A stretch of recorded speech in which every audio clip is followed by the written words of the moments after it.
ಆತ 5 ಜಿಲ್ಲೆಗಳಿಗೆ ಬೇಕಾಗಿದ್ದ ಖತರ್ನಾಕ್ ಕಳ್ಳತನವನ್ನೇ ಫುಲ್ ಟೈಮ್ ಕಸುಬಾಗಿ ಮಾಡಿಕೊಂಡಿದ್ದ. ಕದಿಯೋ ದುಡ್ಡಲ್ಲಿ ದೇವರಿಗೂ ಪಾಲ್ ಕೊಡ್ತಾ ಇದ್ದ. ಆದ್ರೆ ಆತನ ಲಕ್ ಕೈ ಕೊಟ್ಟಿತ್ತು ಅಂತ ಕಾಣುತ್ತೆ. ಖಾಲಿ ಕೈಯಲ್ಲಿ ಲಾಕ್ ಆಗಿದ್ದಾನೆ.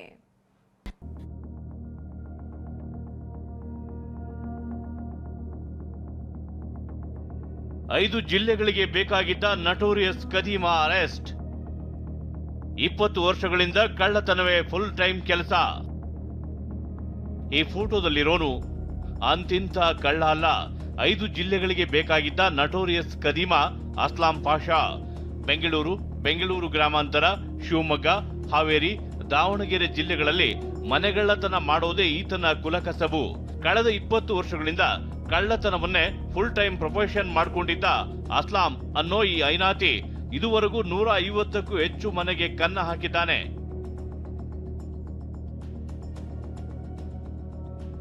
ಹಗಲು ವೇಳೆ ಐಷಾರಾಮಿ ಮನೆಗಳನ್ನು ನೋಡಿಕೊಂಡು ಸ್ಕೆಚ್ ಹಾಕ್ತಿದ್ದ ಅಸ್ಲಾಂ ತಡರಾತ್ರಿ ಆ ಮನೆಗೆ ಎಂಟ್ರಿ ಕೊಟ್ಟು ಕನ್ನ ಹಾಕ್ತಿದ್ದ. ಕಿಟಕಿ ತೆರೆದು ಮಹಿಳೆಯರು ನಿದ್ರೆಗೆ ಜಾರಿದ್ರೆ ಕುತ್ತಿಗೆಯಲ್ಲಿರುವ ಸರ ಎಗರಿಸಿ ಕಣ್ಮುಚ್ಚಿ ಬಿಡೋದ್ರಲ್ಲೇ ಎಸ್ಕೇಪ್ ಆಗ್ತಿದ್ದ. ಕಿಟಕಿ ಪಕ್ಕದಲ್ಲಿ ಮೇನ್ ಡೋರ್ ಇದ್ರೆ ಕಿಟಕಿಯ ಗ್ಲಾಸ್ ಒಡೆದು ಆ ಮೂಲಕ ಡೋರ್ ಓಪನ್ ಮಾಡೋದನ್ನ ಕರಗತ ಮಾಡಿಕೊಂಡಿದ್ದ.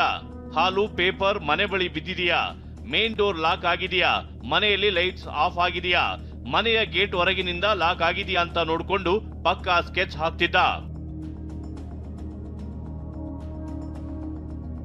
ಖತರ್ನಾಕ್ ಆಗಿದ್ದ ಅಸ್ಲಾಂ ಒಂದು ಠಾಣೆ ವ್ಯಾಪ್ತಿಯಲ್ಲಿ ಕಳ್ಳತನ ಮಾಡಿದ್ರೆ ಆ ಕೇಸ್ ಹಳೆಯದಾಗೋವರೆಗೂ ಮತ್ತೆ ಬರ್ತಿರ್ಲಿಲ್ಲ. ಕನಿಷ್ಠ 1 ವರ್ಷವಾದ್ರೂ ಮತ್ತೆ ಆ ಏರಿಯಾಗೆ ಕಾಲಿಡ್ತಿರ್ಲಿಲ್ಲ.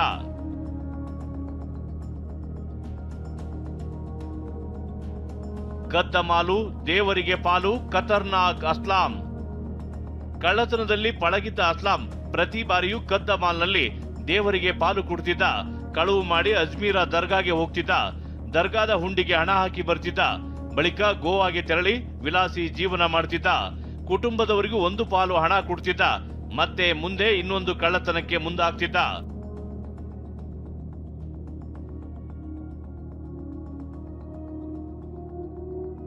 ಇನ್ನು ಅಸ್ಲಾಂ ತಂದೆ ತಾಯಿಗೆ ಒಟ್ಟು 7 ಮಕ್ಕಳ ಪೈಕಿ 3ರದ್ದು ಕಳ್ಳತನವೇ ಕೆಲಸವಾಗಿತ್ತು ಅನ್ನೋದು ತಿಳಿದು ಬಂದಿದೆ.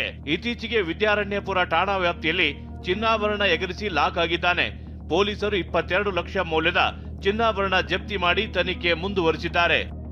Bureau report, TV9.